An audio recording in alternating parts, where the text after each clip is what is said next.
এসো দেবী এসো এ আলোকে, একবার তোরে হেরি চোখে, গোপনে থেকো না থেকো না থেকো না গোপনে, থেকো না মনোলোকে, ছায়াময় মায়াময় সাথে, হৃদয় কমল বনমাঝে, মধুর মধুর ধ্বনি বাজে,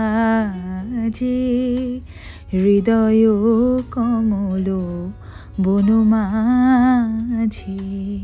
নমস্কার, কেমন আছেন সবাই? আমার একটি নতুন ব্লগে আপনাদের প্রত্যেককে আরও একবার স্বাগত জানাচ্ছি। আজকে সরস্বতী পুজো। আমি সকাল সকাল ঘুম থেকে উঠে আগে স্নান সেরে পুজো দিয়ে ব্রেকফাস্ট কমপ্লিট করে এখন এসে বসেছি। এখন রেডি হব, শাড়ি পরবো অবশ্যই। আর প্রথমেই ভাবছি একটা শর্ট ভিডিও শ্যুট করে নিই, তারপরে অন্য কাজ করব। আজকে আমাদের পাড়াতে খিচুড়ি খাওয়ার নিমন্ত্রণ আছে, সেখানে যাব। আবার বিকেলবেলাও একটু বেরোবো। সব মিলিয়ে খুব এক্সাইটিং হতে চলেছে, আপনাদের সাথে শেয়ার করবো, আপনারাও সঙ্গে থাকুন। কলকাতায় প্রচণ্ড গরম পড়ে গেছে এখনই। রিলসটা শ্যুট করলাম, এখন এই শাড়িটা চেঞ্জ করে ফেলি, কেননা এই শাড়িটা পরে যদি আমি খিচুড়ি খেতে যাই, সাদা শাড়িটা সাদা থাকবে না, হলুদ হয়ে যাবে। আর এদিকে মা সমানে তারা দিয়ে যাচ্ছে, তুই কি করে যাচ্ছিস, ফোনের সামনে তুই কি করে যাচ্ছিস, তাড়াতাড়ি কর, রেডি হ, চল। তো এখন রেডি হয়নি, পরে দেখাচ্ছে আবার। আমার মা, বাবা, আমি, আমার জেঠিমা, কাকিমা, কাকা সবাই মিলিতভাবেই এই পাড়ার অনুষ্ঠানটাতে যাই। ওরা চাঁদা তুলেই ওই অনুষ্ঠানটা করে, কিন্তু যাই হোক না কেন এই উদ্যোগটা কিন্তু খুব ভালো। সবাই মিলে বছরে বেশ 2-3 বার আমরা একত্রিত হই, বেশ ভালো লাগে। আর দেখুন, এই যে উত্তর কলকাতার বাড়ি বলছি না, এই দরজাটার সামনে এই কলেজ পড়ুয়াদের কি ভিড়। এখানে ছবি তুললে তো ছবিটা তো খুব সুন্দর আসবে, তাই এইখান থেকে যেন কেউ নড়ছেই না। এই যে মেয়েটি দেখুন, আবার কানের মধ্যে ফুল গুজে আবার দাঁড়িয়ে তার বন্ধুকে বলেছে ছবি তুলে দিতে।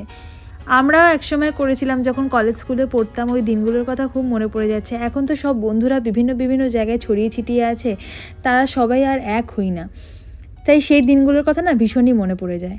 এই যে আমরা এসে গেছি আমাদের পাড়ার এই পুজোতে, বাড়ির একদমই কাছে।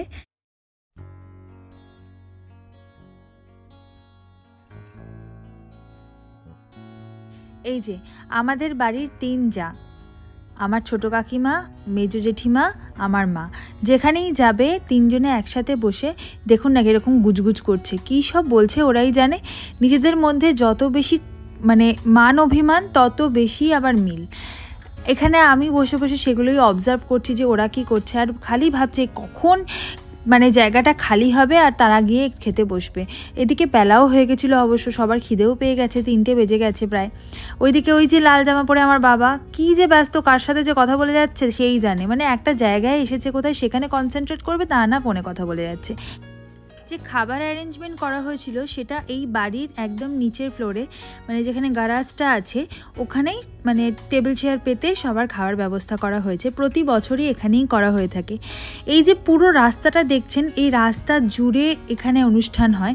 অন্যান্য বার তো আরও বেশি লোকজন হয়, জানি না এখন হয়তো বেলা বেশি বলে লোকজনের সংখ্যাটা একটু কম। আর এখানে আমি সবাইকে বলছি একটু তাকাতে, কিন্তু কেউ বুঝতে পারছে না, নিজেদের মধ্যেই গল্প করতে ব্যস্ত।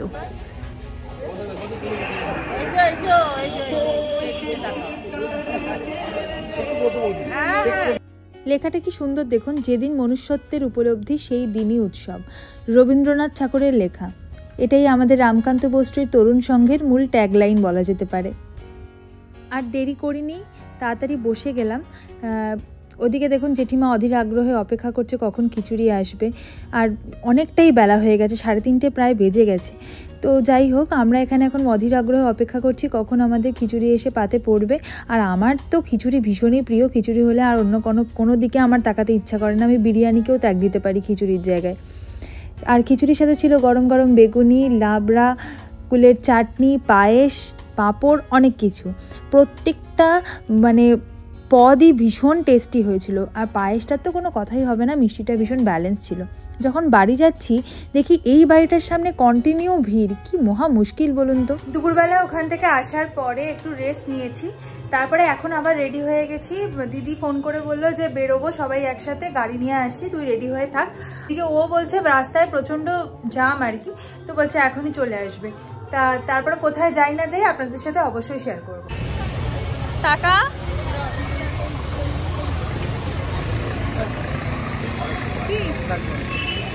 কেন পাগল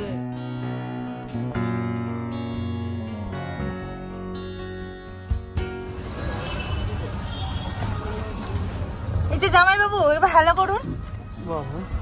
হ্যালো।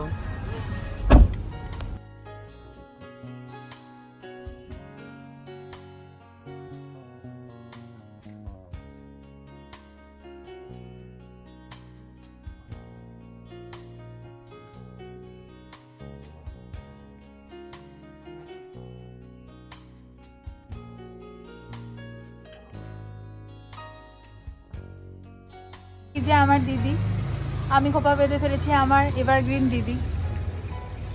চলুন আমরা এখন যাই। কি সুন্দর গোলাপ টোলাপ দিয়ে সাজিয়েছে না ভ্যালেন্টাইন্স ডে বলে।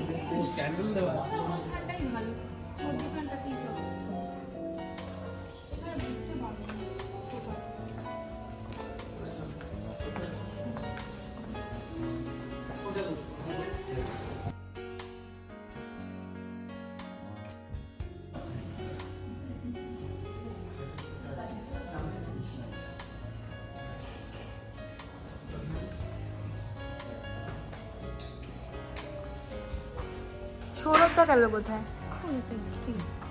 এই যে সৌরভদা বাথরুমে চলে গেছে। ওই যে সৌরভদা আসছে, হাই করো। আমাদের আজকে ফুডেতে স্পেশাল মেনু আছে, পটল ফিলিংয়ের জন্য। দিদি তুমি কিছু বলো। কি বলবো, ভালো লাগছে, খুব খুব সুন্দর লাগছে। থ্যাংক ইউ বাবা। এখানকার খাবার দাবার অ্যাম্বিয়েন্স ভীষণ ভালো ছিল। আমরা অনেক কিছু অর্ডার করেছিলাম, চিকেন ড্রামস্টিক, চিলি বেবিকর্ন, তারপরে mix chow mein, fish manchurian, soup, প্রত্যেকটাই ভীষণ ভালো খেতে ছিল। কিন্তু আমি কোনোটাই বেশি খেতে পাচ্ছিলাম না, কেন জানি না হঠাৎ খুব শরীরটা আনইজি লাগছিল। হয়তো দুপুরবেলা খিচুড়ি খাওয়ার জন্য ইনডাইজেশন হয়ে থাকতে পারে। শেষ পাতে এই মৌরি মিষ্টিটা অসাধারণ লাগে। ফেরত যাওয়ার পথে হঠাৎ এই হায়াত রেজেন্সিটা দেখে মনে হলো এটাকে ক্যামেরায় তুলে রাখি। হয়তো কোনো দিন নিশ্চয়ই এখানে আসার ক্ষমতা হবে, আর আপনাদের যদি সাপোর্ট থাকে অবশ্যই হবে। তবে এখন বাড়িতে গিয়ে যেটা সবথেকে আগের প্রয়োজন একটুখানি গ্রিন টি খাওয়া, হয়তো তাহলে একটু হালকা লাগতে পারে। তাই প্রথমে বাড়ি এসেই মাকে বললাম গ্রিন টি বানিয়ে দিতে, আর এখানে আমি এখন গ্রিন টি খাচ্ছি। এই যে দেখো আমরা সিঁড়িতে দাঁড়িয়ে এখন ফটো তুলছি, আর আমাদের ফটোগ্রাফার হচ্ছে চলে গেল কোথায়। আমাদের ফটোগ্রাফার হচ্ছে এই যে আমাদের কি, তুমি কে? আমাদের জামাই বাবু।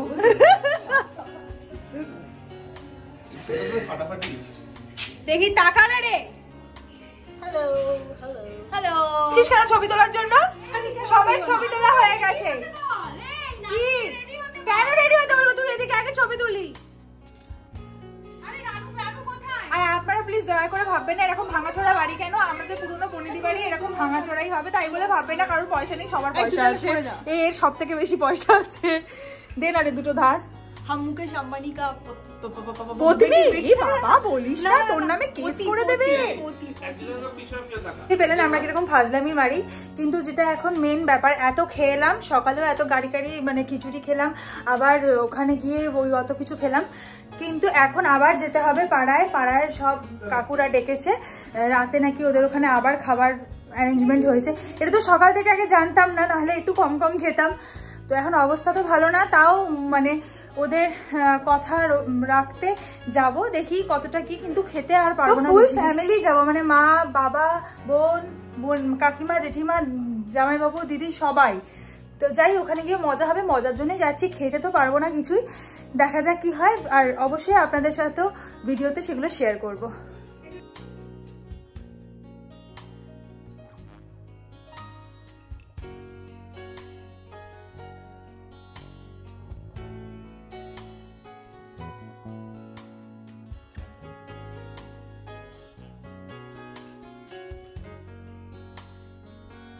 মেনুতে ছিল অনেক কিছু, বেগুন ভাজা, লুচি, আলুর দম, ছোলার ডাল, চাটনি, পাঁপড়, বোঁদে, আরও অনেক কিছু ছিল, কিন্তু আমি কিচ্ছু খেতে পারিনি। পাতে যতটুকু খাবার দেখছেন এতটুকুই খেয়ে আমি বাড়ি চলে এসেছি। বাড়িতে এসে আগে ওষুধ খেয়েছি। ওখান থেকে ফিরে শরীর বেশ খারাপ হয়ে গেছিল, মানে সকাল থেকে কন্টিনিউ খাওয়া দাওয়া চলছে, এবার শরীরকেও তো দেখতে হবে।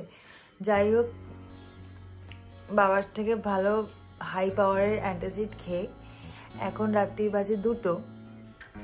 আমি আর দিদি এখন শুয়েছি একসাথে, কখন ঘুমাবো তার কোনো নিশ্চয়তা নেই। ব্লগটা আমি আজকে এখানেই শেষ করলাম, কারণ শরীরে আর একটুকু এনার্জি নেই, তো জন্য কথা বলার স্পিডটাও কমে গেছে। যদি আমার ভিডিওটাতে কিছু ভালো লেগে থাকে তাহলে অবশ্যই লাইক, শেয়ার, কমেন্ট করতে ভুলবেন না। ততক্ষণের জন্য পজিটিভ থাকবেন। আপনাদের সাথে দেখা হবে অন্য কোনো ভিডিওতে। টাটা।